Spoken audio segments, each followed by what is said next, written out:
is Ian Apple is not here, and so Hannes has already prepared the discussion, so he will say something about the paper and then answer his own question. No. I'll. And then so this will probably be shorter than the other papers because I guess your conversation with yourself will be and then the other two papers is planned, and then dinner you'll hear about this right next door. So, Hannes, please. Okay, thank you for the opportunity to discuss this paper. So just to explain, the presenter couldn't be here. We had a kind of discussion, should I present his slides or should we just drop the presentation? So Ian said, no, let's not have an improvised presentation of the paper, but feel free to discuss it. So I'll discuss it. I'm kind of assuming that many of you, maybe not all of you, but many of you have read the paper anyway, because it has been at the WFA, has been at many conferences. So let me just very briefly summarize what the paper actually does. So the paper analyzes, if you like, it's the counterpart to what I was presenting yesterday. We're looking at active owners and their potential influence on the governance of a firm. They do the opposite. So they look at the effect that passive investors have on shareholder activism. And the specific question that they're analyzing is how the campaigns that the activists run themselves and the tactics of those campaigns depend on passive ownership. So the implied support of those passive owners for those activist campaigns and the data that they use are, on the one hand, it's straightforward, I think. On the one hand, they're using the actual holdings of index tracking or supposedly index tracking mutual funds in the United States. And then they use data on activist campaigns. They're using Alon's data. They're using their own data. They get slightly different results whether they use your data or their own data. But broadly speaking, the identification strategy, if you like, is everything in this paper. Yeah. So the identification strategy, which by now I think to all of you is very familiar. Let me just illustrate it once more. They use the Russell 1000, Russell 2000 index cutoff, where the idea is that the largest companies, the largest 1,000 get put into the Russell 1000 index. The second largest 2,000 companies in the US get put into the Russell 2000. And because the indices themselves are value weighted, this has drastically differences for what the stakes of passive investors that are tracking the Russell 1000 versus Russell 2000 should be at the threshold, let's say, for roughly similar size. Okay, so if you're a very small Russell 1000 firm, you're going to have very small built-in passive index tracking institutional ownership, whereas if you are very large in the Russell 2000, you're going to have built-in very large. So it's this jump, which is exogenous, that they are going to use as an instrument, like many other papers now recently are doing. Okay. So this exogenous determines the aggregate stake that passive investors should hold. And what the paper finds is, basically twofold. First, the presence of passive investors on its own is unrelated to the likelihood that the firm is targeted by an activist. Okay. The second effect is that it's positively related. So the presence of passive investor is positively related to the likelihood that the activist campaign features, score relatively high on the aggressiveness scale. Okay, so the activist campaign tends to be more aggressive or using more aggressive tactics, such as proxy contests, in the presence of a larger passive stake. Okay? Because of the IV, the idea is that this has the potential to indicate a causal relationship, possibly. And the conclusion overall is that passive investors are useful on net. They mitigate the free rider problems that we might expect, and they basically help activists execute successful campaigns. Not what you might have expected. You might have expected the opposite. So passive owners are useful basically for facilitating the actual more aggressive tactics that presumably they are backing, of activists that attack aggressively targets. Okay, this is the paper. Now, I think the paper fits very nicely, and it's maybe the prototype paper of this literature, between the interaction of passive and active investors, or institutional investors, and more specifically hedge fund activists. I think the economic magnitudes of the paper are impressive, so what they find matters. The identification strategy is credible. It's very important in the paper. I think it has a clear potential to make a significant contribution. I like the paper, and maybe the best way I thought to summarize it, if you haven't already done so, and it turns out Maria Sunte already has, and I'm doing this. This, I think, is a typical paper that you will end up including in your PhD course, Empirical Corporate Finance syllabi. Yeah, because it's carefully executed, it's clean, identification, it's very, and so on. Okay, I think you understand what I'm saying. Now, so the paper has, a lot of light, but then, of course, there is also shadow. And I don't want to pick on Ian because he's not here, but of course my job as a discussant is still to point out, let's say, the things where they could be doing a better job. My understanding is that the paper is at a very advanced stage, possibly conditionally accepted at a journal. So, this is more, what to think about for the future, than specifically to change in this paper. Now, one problem, I think, which is a twofold problem, is the following. If you have been reading the paper, you have probably realized that there are actually two papers. They're not identical, but they use the same data, they use the same identification strategy. One of them is the Apple, Gormley, Keim 2016 JFE, and then there is this paper, which is, let's call it the 2017 Apple, Gormley, Keim, which I think is at RFS. Yeah, so it's not going to be another JFE, but So what they found in the previous paper was that we find no evidence, however, that greater ownership by passive mutual funds is associated with more activism by non-passive institutions. Instead, we find evidence of less activism by non-passive institutions consistent with passive investors monitoring managers and reducing the need for activism by other investors. Why?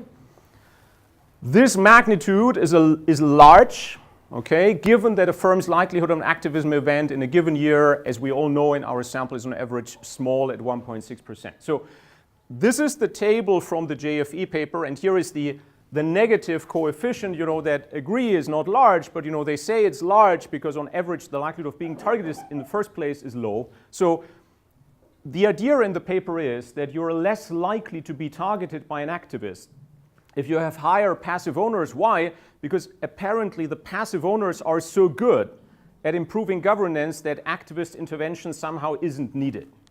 Now, here is the difficulty. They updated the data, and they need the regression, if you like, for their first stage, for the IV. And we find that the estimated effect of passive ownership on the likelihood of activism is statistically indistinguishable from zero.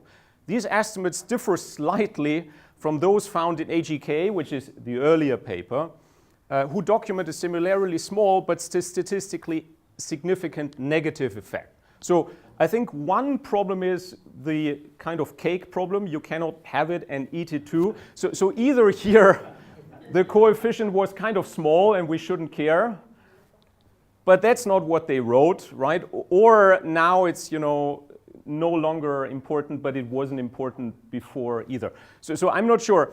More importantly, maybe apart from consistency, which I think is important, is the question, so one of the paper's main effects has disappeared by simply waiting for a few years. So I'm wondering, what about this event? Yeah, is it a permanent effect that if we did this exercise, again in 5 years, will the effect of passive owners still be there?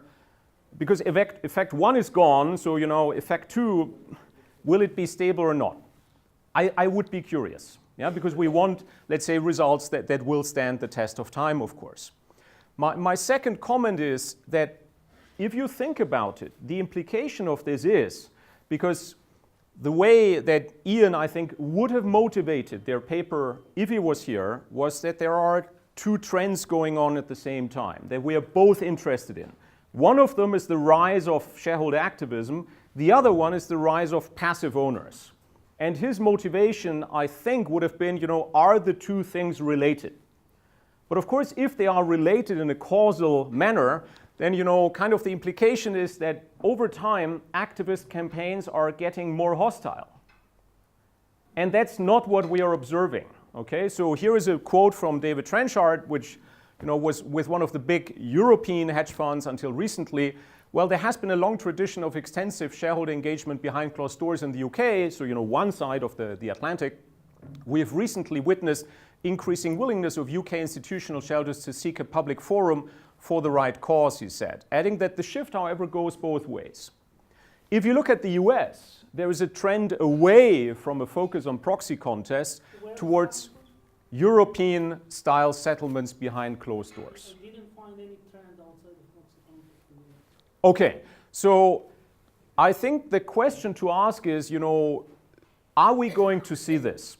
To me, it seems possible, but unlikely, because getting more aggressive requires a specific style, and this may not be the style of activism that actually long-term works best. Another way of putting the same question is, now, how general is this? Because there are many markets for activism that are almost as important as the American market, and, proxy fines are not the way to get anything done. Let me give you two examples from a paper that I know very well. This is Becht, Franks, Grant and Wagner, which we had just now in the RFS, and we looked at, sorry for the plug, Italy and Japan. So if you look at, where is activism actually around the world most prevalent, it is the US, both in relative activist engagements per 1,000 listed firms, okay, and of course by number until 2010. But then if you look at incidents by 1,000 listed firms, interestingly, Italy is the country far ahead of the UK, by just relative incidence giving the size of listed markets. And Japan is, with a big gap, admittedly, the second most frequent country. In Italy, activism works and is, very frequent, even, comparable level to the US, but it doesn't involve proxy fights at all, okay? And in Japan, which is another story altogether, it's a very important market for activism, but US-style activism, we documented, has mostly failed. What has happened in Japan is, after all this unfulfilled promise, is that instead quiet activism has emerged as a trend, less hostile, and seems to be leading to much better results, exactly what you would expect in a country with rules and customs like Japan, okay? So I think, the first question here, one way of putting it is, what about those markets where aggressiveness actually is not the way to get stuff done?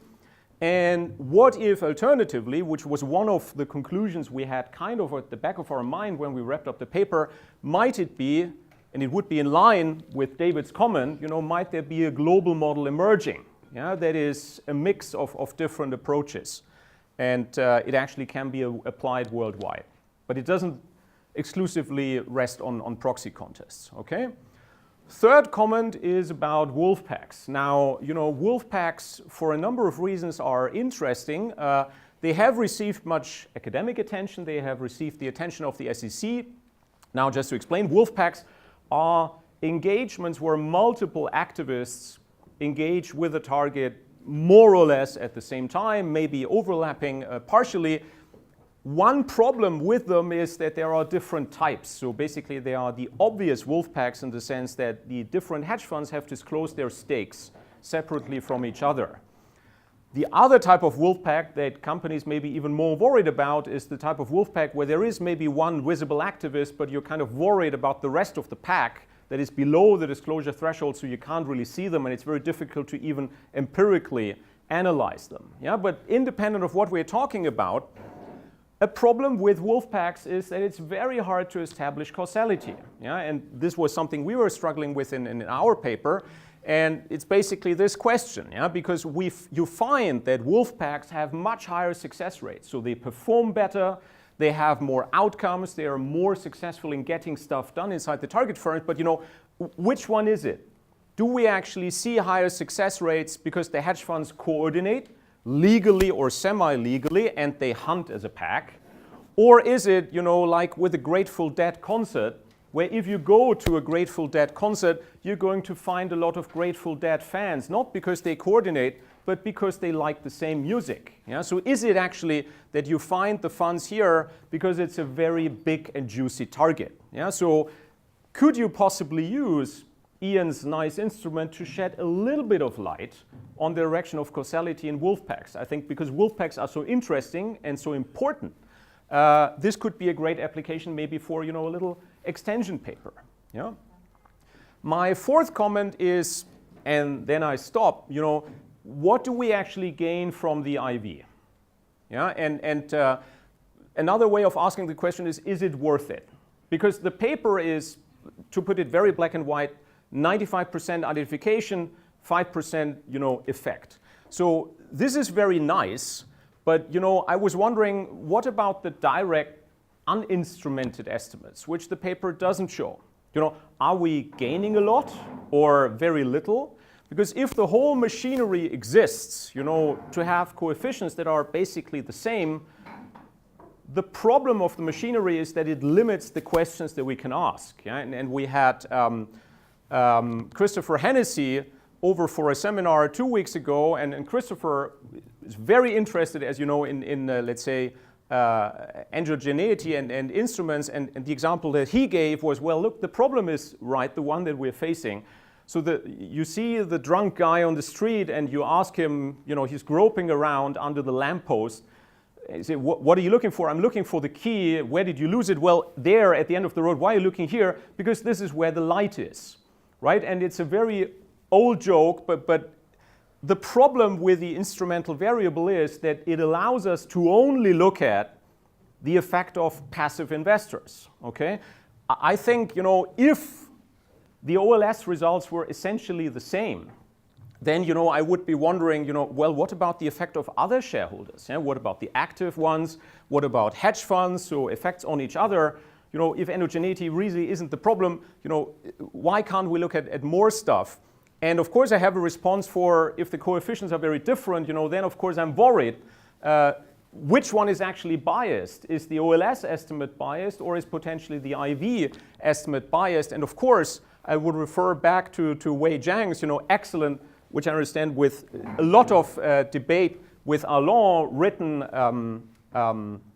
keynote speech for the cavalcade.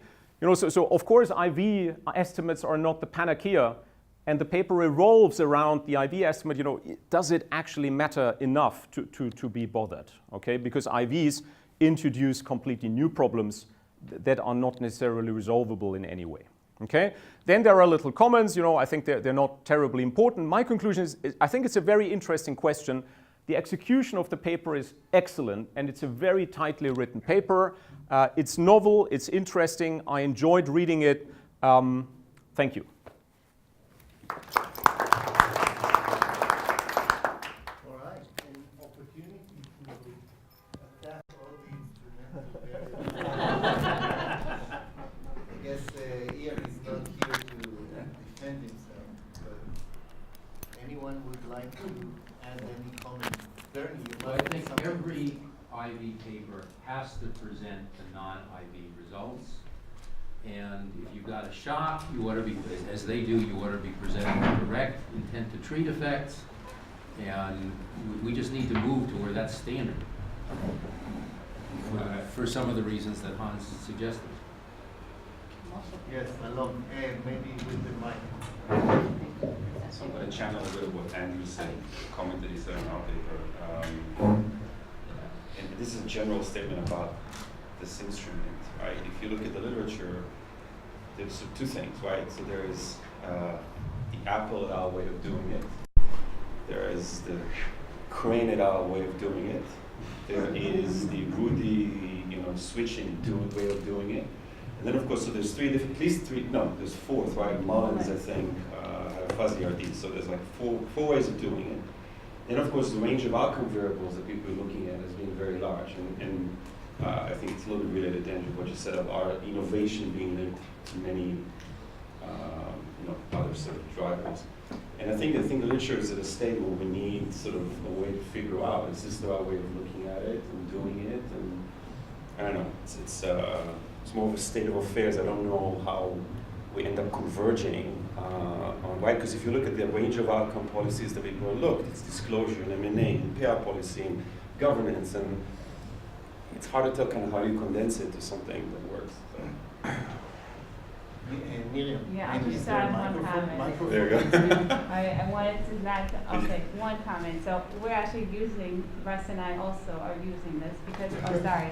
Because, you know, we were pushed to do this as well, but I wonder, and I'll just say that whether this is really the only discontinuity going around this discontinuity, because there are other types of shareholders which we don't observe around the discontinuity, because we know that it's float adjusted, which essentially extracts the non-13F blockholders. So I wonder if this is really the only discontinuity around that threshold. Thank you. I know. All right. I'm sorry, it's still, I thought I can. Okay. I have one Yes, comment. please. I think language matters, and I've talked to Ian about this, and they're actually pretty good at it, but I think to use the term passive shareholders is an oxymoron. At least if you're large, I don't think it's possible to be passive. So I think it's better to talk about index funds that just, that's how you buy the stock and then how you act once you get it can be very different. It's like being a homeowner. Somebody can give you a home, you can work to buy a home or whatever, but then you do something afterwards. And so I think the term passive owners should, at least for large, should go by the boards. Together with the IVs. But yeah, I agree with everything that was said about IVs. I think it's set the profession back many years. Yes, Just, I don't know exactly what you're talking about in terms of the gap in the types of investors, but even on the distinction between index investors and other investors, right, there's a huge group of, say, closet index funds, actively managed funds that you start off with the index as their benchmark, and so whether something's in the index is going to affect their ownership. I don't know if that's part of what you meant, or? Well, it's a whole debate, and I don't want to take a lot of time. Basically, it's float adjusted, so essentially, who the float adjusted shareholders are affects directly the precedence of the precedence of index of funds. So I'm just implying that there are additional discontinuities going on around that Russell 1000, 2000. So it's not clear what is it just the variation in the index funds which is driving the results. all right. I think enough of instrumental there. So we are more or less back to the original schedule, and the next speaker is Maria Soto.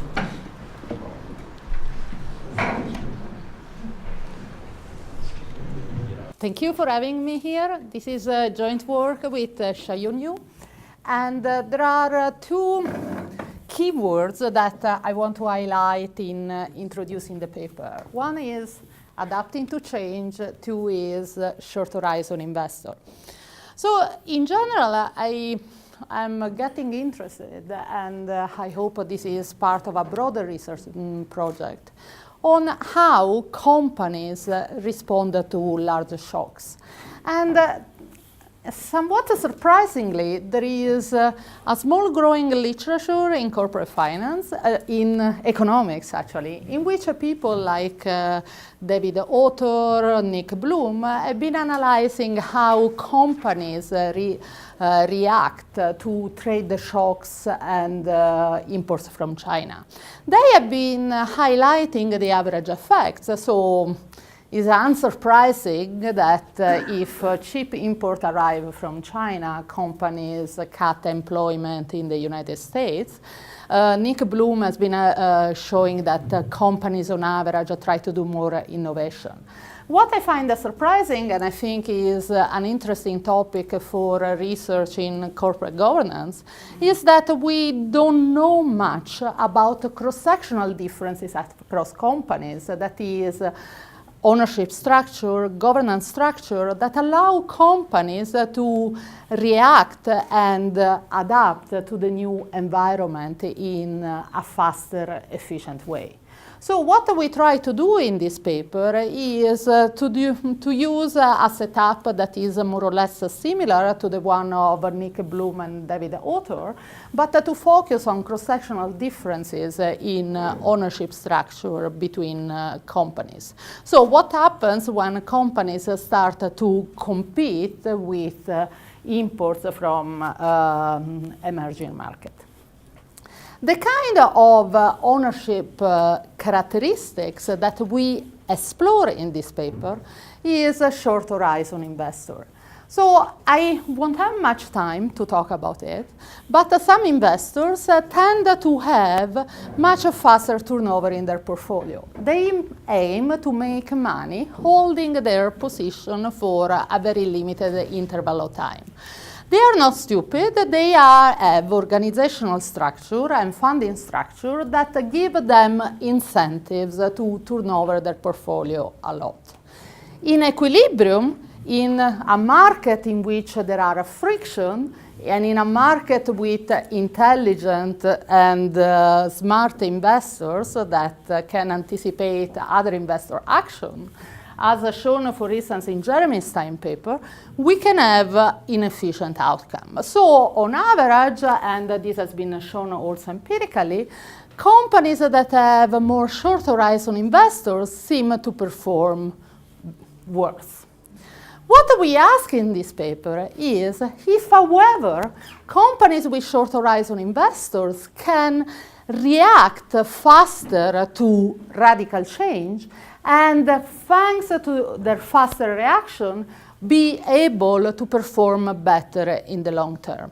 So this is the very basic relationship that we will explore in the data. However, I don't want that you leave the room with the feeling that I'm just regressing y on x. So I want to spend 2 minutes explaining why we think that this is a meaningful relationship. So what do short horizon investors do? Well, if they observe some underperformance, they engage in a financial market run, meaning that they want to sell before some other investors sell, and in order to avoid capital losses. So companies with relatively more short-term investors are subject to sell-off.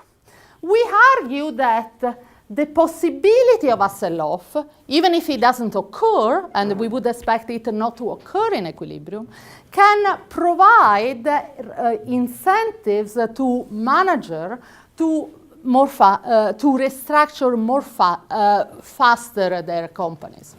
So to your question, why can't long-term investors do this? Well, many long-term investors are index funds. They just cannot sell.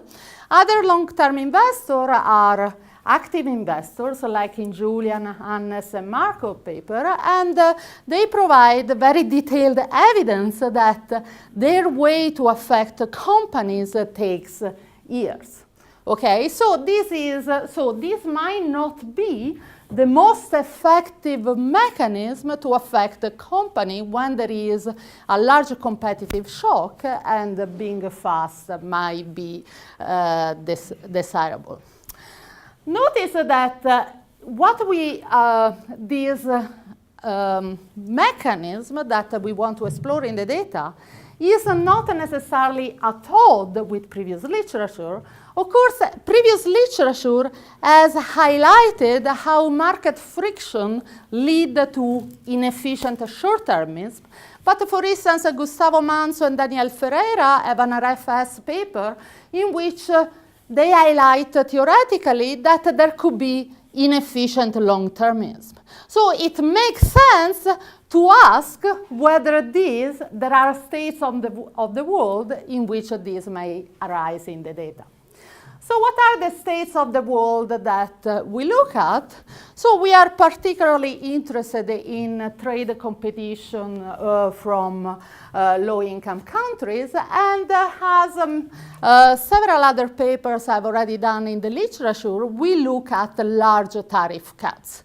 That is when a tariff for manufacturing goods imported to the United States are cut by more than 2 standard deviations.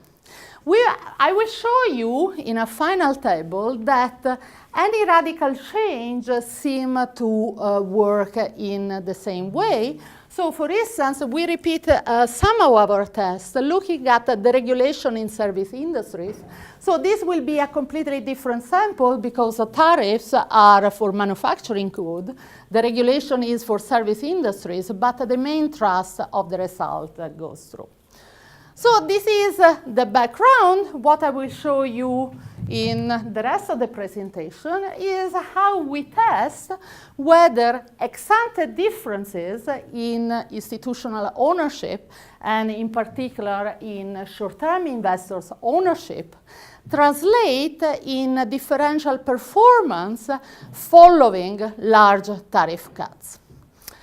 So what our finding in a nutshell?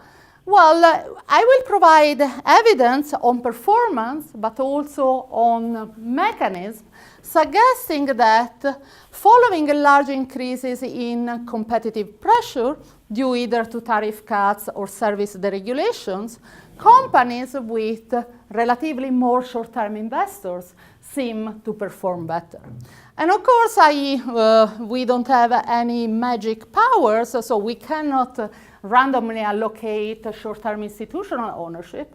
So I will have a set of tests that suggest that short-term institutional owners might benefit companies in these states of the world. So the data that we use are totally standard, is Compustat, 13F, and so on. So let me move on. Let me tell 2 words on the measure of short-term institutional ownership. So we use 2 alternative firm-level measures. One is just based on the proportion of investors that Bouchy identify as transient investors. And these are investors that have a highly diversified portfolio and that turn over their portfolio a lot. Okay, so by these characteristics, these investors are not going to have any inside information. They just sell if something goes wrong. And in these states of the world in which there are increases in competition, this might work well. As a robustness, we use a second measure of short-term institutional ownership that just uses a continuous information in investor portfolio turnover. So we just average the portfolio turnover of the institutional investors in a company. So this second measure we will refer to as a churn ratio. So this is our very simple empirical approach. So we have some measure of firm performance, and then we look at what happens in the year following the tariff cut for companies that had ex-ante different extent of institutional ownership. I'll try to saturate the equation with fixed effects, but notice that just an argument on the basis of which institutional investors select different companies cannot bias my finding. Why? Well, if institutional investors just select a high growth company, this should be captured by this term. So my coefficient is going to be biased if institutional investors are different able at selecting companies after the particular shocks that I am looking at. Of course, I cannot exclude that, but I will try to provide as much evidence I can to sort of decrease the concern of this alternative explanation. So we start looking at the impact of the tariff cut on companies with different ownership structure. So what happens to their sales, employment, investment. But after all, we know from previous literature that companies with short-term investors are good at window dressing. So it could be that some companies prop up their sales in the aftermath of the tariff cut, but that nevertheless, in the long term, they have worse performance. So for this reason, we also look at the firm's long-term performance. That is, we look at the average performance of the companies 5 years following the tariff cut. And we check whether their valuation and their profitability is indeed higher as our hypothesis that short-term institutional ownership may be beneficial might imply. And then we will look at the mechanism because, again, I will have some specific tests to look into selection. But as Aaron was pointing out before, trying to evaluate the empirical implication of the causal hypothesis might be the most convincing way to show causality. So this is basically the first initial result. So what do you see here is that following the tariff cut, companies with 1 standard deviation higher short-term institutional ownership have a drop in growth of sales that is about 2.3 percentage point lower. So this cannot be due to industry performance, as my results are robust when I absorb industry time fixed effects and I can put firm fixed effect and so on. The result is very robust. If I look at employment, investment, I get a very similar result. So let me start trying to test the mechanism. So why would a manager care about sell-offs by institutional investors? Well, a manager would care if he cares about the stock prices. That is, if the stock price of the company has a negative effect on managerial wealth. So if this is what we would expect, then we should observe that the effect of short-term institutional ownership following the tariff cuts are larger for companies in which the CEO has a higher sensitivity of wealth to the stock prices. This is precisely what we explore here. And what you see here is that this triple interaction term is always positive and significant. That is, our effect on short-term institutional ownership are concentrated among companies for which we would expect the CEO to care about temporary drops in the stock price.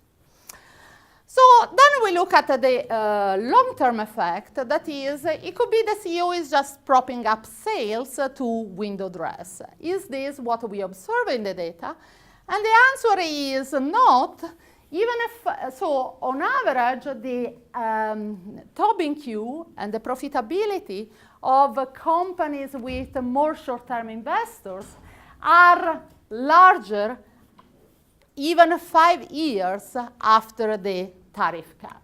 And the effect is meaningful in the sense that a 1 standard deviation increase in the proportion of short-term investors increases the Tobin Q by 6.3 percentage points. And the effect on the ROA is more or less consistent. Then we look at the mechanism. So if companies achieve higher sales, higher valuations. How do they do that? So how would you react to competition? Well, what we find in the data is that this company try to change their operation. So for instance, we see that the companies with relatively more short-term investors increase their advertising expenses following the tariff cuts. Using data by Hoberg and Phillips, we find that their product become temporarily more differentiated than the ones of the competitors. That is, if you take an industry that has experienced the tariff cuts, the companies with relatively more short-term investors in that industry have a product that overlaps less with the product of other listed companies in the US. We also find that these companies try to change their product by entering in new markets, meaning that they don't do necessarily more merger and acquisition, but they do more diversifying acquisition, which is consistent with our results that they try to change. We also find that there is more executive turnover in companies with more short-term investors following the tariff cuts. So all of these evidence supports the ideas that, well, this company perform better if they have more short-term investors, and they do so by attempting to change their business model. So I do have all the results, but in the interest of time, I want to talk in my last 10 minutes about the robustness of the result.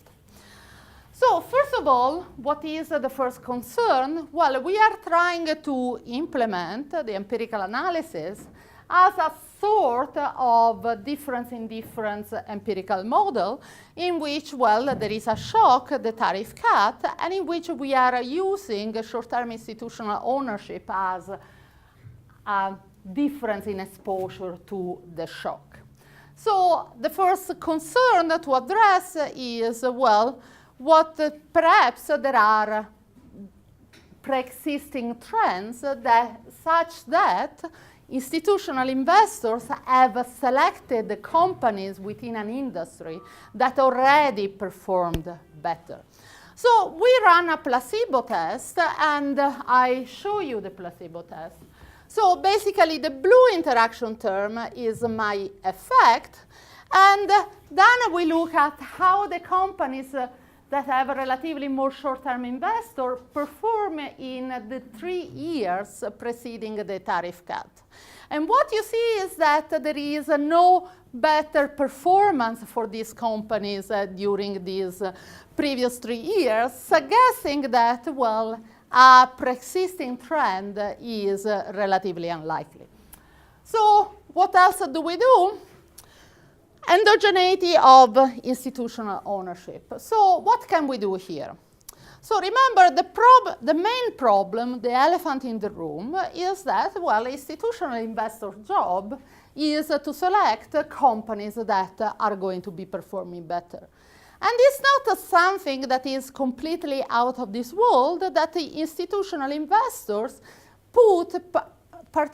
increase the resources that they put in this job when there is some large industry shock. So how do we try to identify that our results are not driven by selection effect? Well, one very pedestrian way, but in my opinion effective, is just saying, well, let's just look at short-term institutional ownership 4 years before the tariff cut. At that point, it might have been hard to, one, forecast the tariff cut, and second, forecast which companies were in a situation to be able to face the increase in competition. So, of course, these are short-term investors. They do not hold the companies for 4 years. But basically, these short-term investors hold liquid companies because they trade with each other. So the identity of the short-term investors, without any doubt, changed during the 4 years. but not the extent to which these companies are held by short-term investors. This is something that we can check in the data, and the correlation remains at some 80%. So if we use a Fourier lag for the extent of short-term institutional ownership, so what do you see is that, well, our result is completely robust. Second, since we are in a team of index inclusions, and since this instrument is popular, as many others, we also look at Russell 2000 inclusion. And we implement the instrument similarly to Brun and White 2015, simply because they show that on average, short-term institutional ownership increases after the inclusion in the Russell 2000. So our result is robust, but of course, there is a lot of other characteristics of institutional ownership that are changing around these inclusions. So for this reason, it's very important to test for this alternative mechanism and other changes in the type of institutional owners. So if you let me go to the relevant table, which is here. So what do we do? Well, we are concerned that besides short-term investors, there are, well, index funds or long-term active investors that Bouchy calls dedicated investors that are varying their holdings. So all of our results that I've shown you so far are obtained controlling for the extent of institutional ownership. We also look at the differential effect of companies with different institutional ownership following the tariff cut. But then we look at this in a more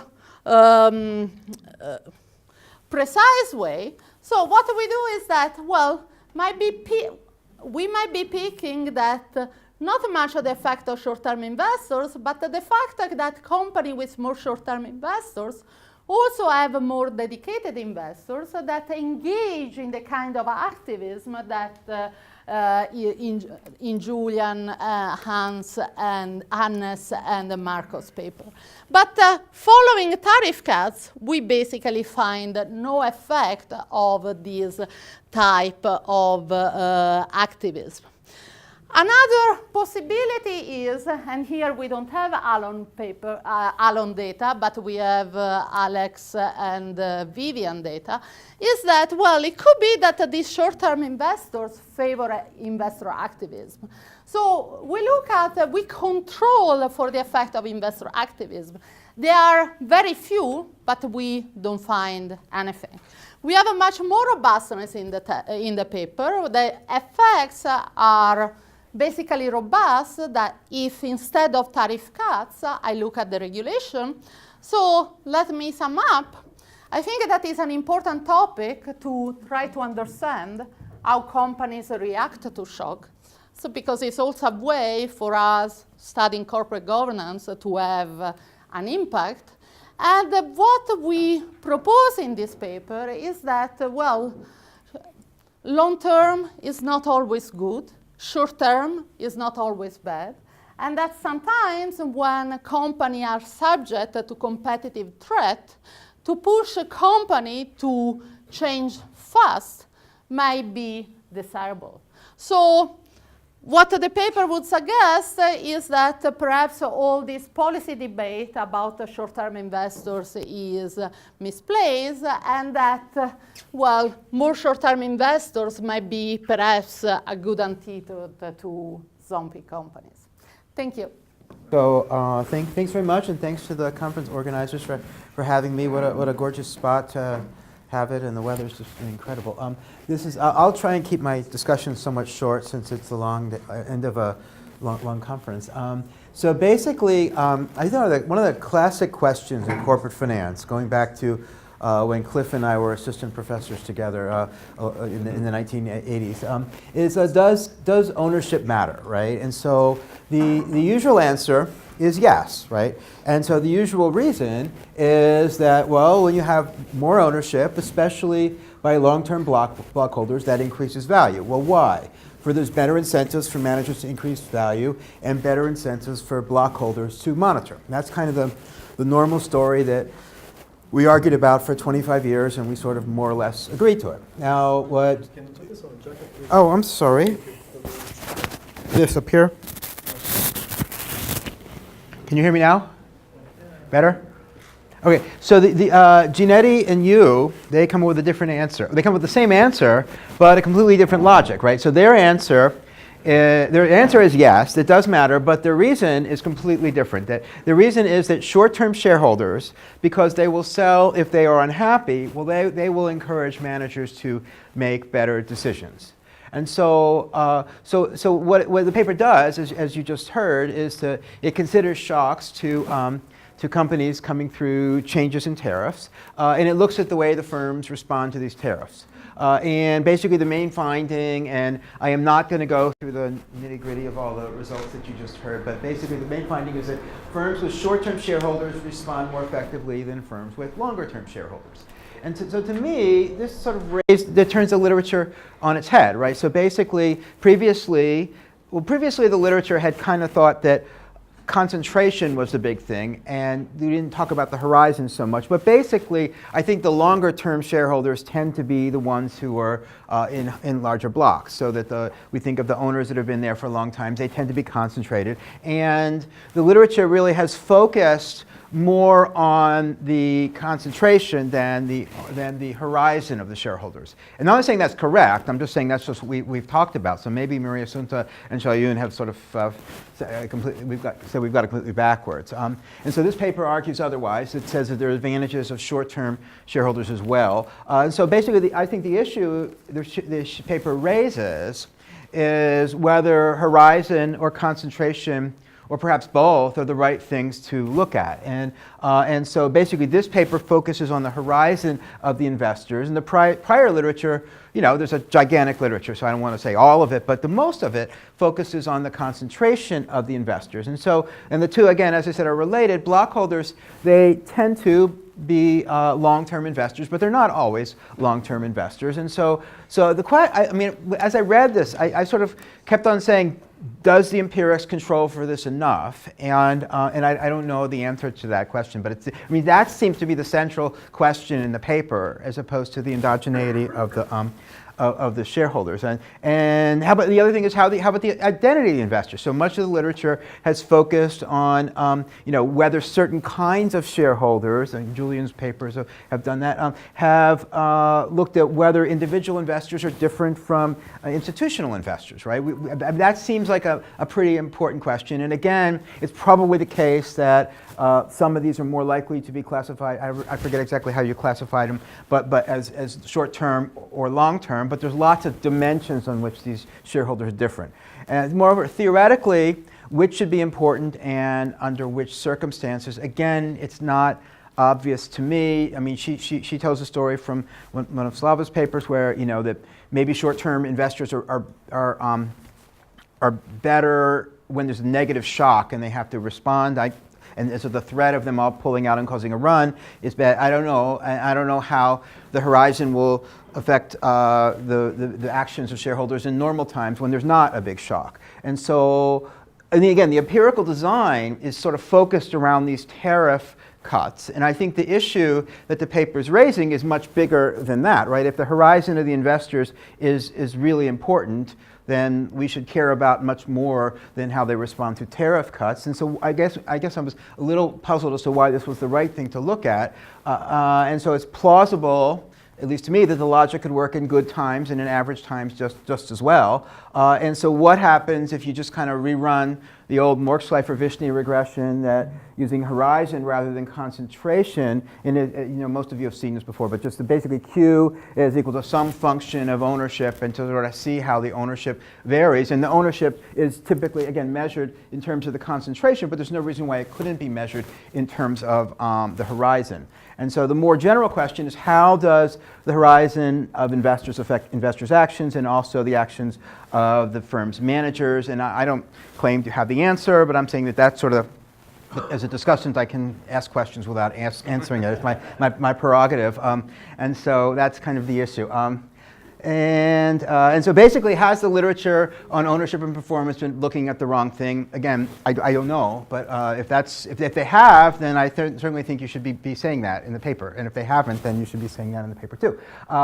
Another paper, international considerations. Well, this has to be the most international paper of all. We have an Italian co-author and a Chinese co-author. One of them is working in Sweden, presented in Jerusalem. So what they use American data, right? So I don't know. To me, I don't know why. I'm an American, right? So I kind of think that these issues are sort of equally important and perhaps more interesting in other countries in the U.S. And a good Korean friend just told me, like in Korea, they don't. If you don't have a large blockholder who owns 20%, who's there forever, then nothing gets done, and the company's completely non-functional because of Korean culture or something. I do not know this, but this is a Korean corporate finance professor who does know. Endogeneity, okay, and I did not make up this slide, 5 minutes ago, given the discussion all day. But so one of the things that Miriam has once told me that she used the words obsession to describe the endogeneity, and certainly, and that slide was written before the discussion today, before Bernie's little speeches, and I basically have argued elsewhere that governance is endogenous in an important way, and the boards are endogenous. I mean, that being said, I think for the purposes of this paper, it's not that big a deal, right? Basically, the shareholders are who they are. Nobody knows that tariff cuts are going to come up or anything like that. And so the question, to me, the paper should be focusing on is, what the results mean. To what extent are they driven by the horizon or some other aspect of these shareholders, which I don't really know. And that kind of explains the results. So overall, it's a very provocative idea and results. How does the horizon of the shareholders affect their actions and management's responses? And I think the paper should spend more time trying to distinguish the effect of horizon from concentration. And so, in other words, I think what Mary Ismond sort of said at the end, which I could sort of summarize here in the last point, is that the short-term shareholders matter when firms receive negative shocks, but long terms might add more value at other times. I don't know. That's like an empirical issue, but it seems like a pretty important one. But I think if you're if that's what you believe, then why not state it in the paper and do kind of a more general test of it? Maybe that's not the paper you want to write, but anyway, those are my thoughts. So anyway, thanks again for having me. It was a real terrific time being here, and that's it. Thank you very much. Let me take this with me. Would you like to respond or collect a few questions? Yeah, I can briefly respond. So thanks a lot for the comment, Mike. I agree that here endogeneity is not the correct answer. On ownership concentration, we can of course discuss it more. We do two types of tests. We look at the concentration of institutional ownership and control. And we also look at the concentration of family blockholders in a bit coarser way because of data. And our results do not seem to be driven by that. Now, just taking a step back, yes, we are a bit agnostic on the average effect of long-term investors. We rely on previous literature that seems to find that on average short-term is bad, but we want to highlight that in some situations the short-termists may actually favor change and be good for the company. But perhaps we could be more explicit. Well, let's go on. Slava, please. Just one question. Maybe the microphone. Maybe. Yes. So, yes, just a question about one possible interpretation. Is it possible that there is some kind of matching between type of firms and type of institutions in the sense that fast responders on corporate side match with fast responders in terms of making investment decisions? So these types match, right? People who move slowly and think carefully like talking to people who move slowly and think carefully, right? So can you look at other incidences, not only tariff shocks? Is it always the case that you see firms with investment firms that have high turnover, these firms respond fast. It's still, again, I think result is value is just what it means. I think the mechanism you're highlighting is exit, right? Governance for exit, Alex and Adnan and Paul. So It's a bit different. it's, well, Yeah. that's at least was my understanding. Yeah. And exit works in both of these models Mhm. and the other models, including Slava, only if the investors have some private information. And because by selling, they depress the price, and managers hate low prices, therefore they're trying to preempt that actually, by doing the right thing. So I think, for me at least, to be really convinced that's the mechanism in play, maybe it's something else, that's fine, but if that's the mechanism in play, there should be some evidence consistent with that these investors actually generate some price impact, or they have some private information. And I would just note that it seems that you're describing pretty radical changes into the industry. So I think it might be even more difficult to argue that these kind of investors have some private information in this stage where it seems everyone understands. So actually, I think that this is a very important point, and partially I forgot to tell it. So it is so the mechanism of Anatomati of Alex based on exit is exit of blockholders. So that yes, they are expected to have private information.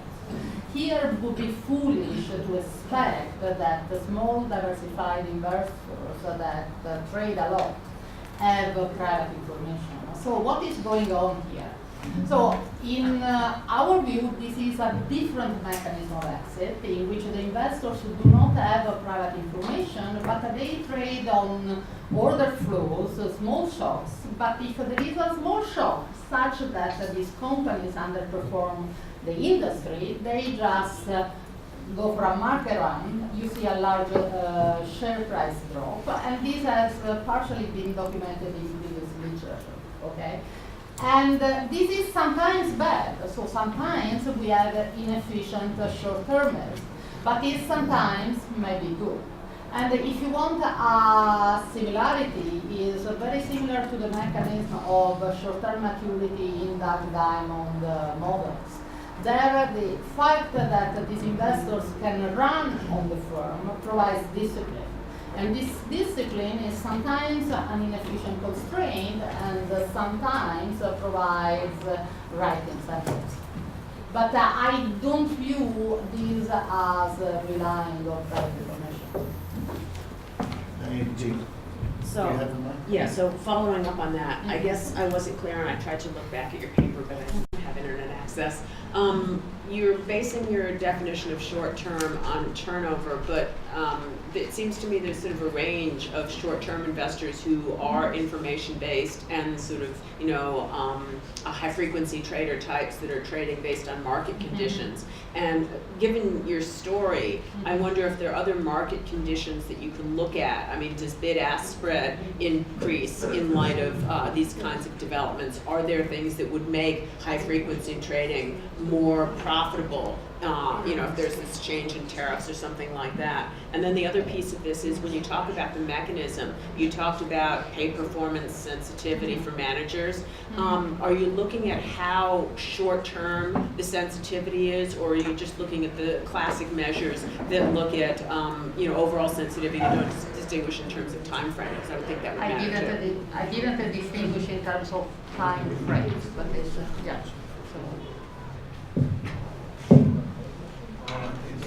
Sorry, this is anyone else? So how about a half-hour coffee break? Most of you have been well behaved. So